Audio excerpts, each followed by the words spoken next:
We operate across 6 practices: a product development lab based in Boston, regulatory services with abilities to submit dossier in the US and in Europe for both medtech and pharma. We have a clinical CRO, integrating Turkey CRO.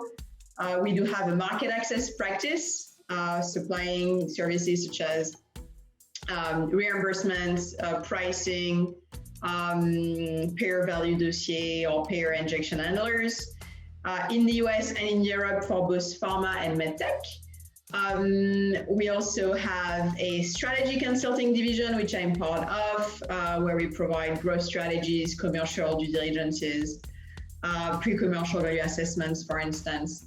And then our last practice is transaction advisory, which is a boutique investment bank, providing M&A as well as in and out licensing type of services.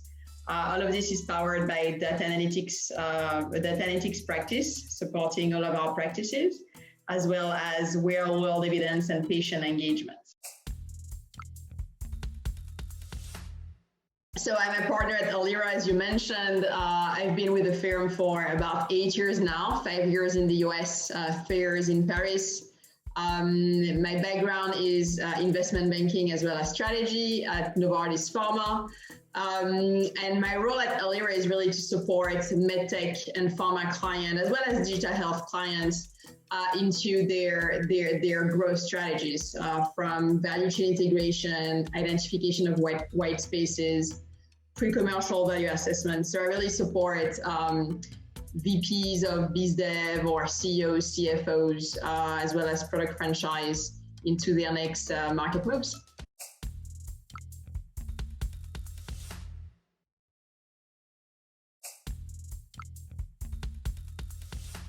It's true that I just published with Alira a report on how drug delivery systems have been increasing patient outcome in the past. So as a partner at Alira, I'm actually leading our drug delivery system practice, which is really at the intersection of pharma and medtech, as well as contract manufacturing. So in this report, we really explore how the drug delivery system industry evolved over the years, how their role became much more strategic for pharma, and now they are not anymore a supplier to the pharma industry, but really a strategic partner. So in this report, we really analyze key trends, how the relationship has been evolving, the types of devices that are now on the market, and also how we see the role of digital health evolving for drug delivery system, and how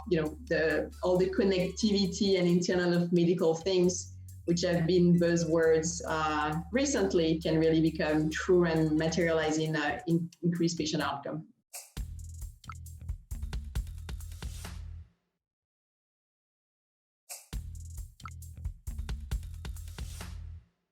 I think it's easier to start with what are the similarities, right? I think there are more differences than similarities. The similarities are obviously, the needs of the patients, some of the unmet needs, and obviously the pathologies of the patients.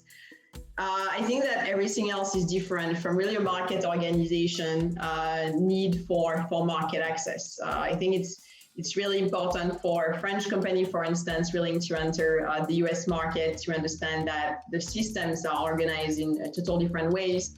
The stakeholders to be engaged at different stages of the process are totally different. So the first step, I think, is really to understand what is the market opportunity in the US. It can be pretty different from what it would be in Europe, not because not because the disease doesn't exist, but because, for instance, the way that the disease is treated could be quite different from one market to the other. So it's very important to understand the current patient journey, current treatment algorithm, where the patient is treated, by which type of physicians or healthcare practitioners.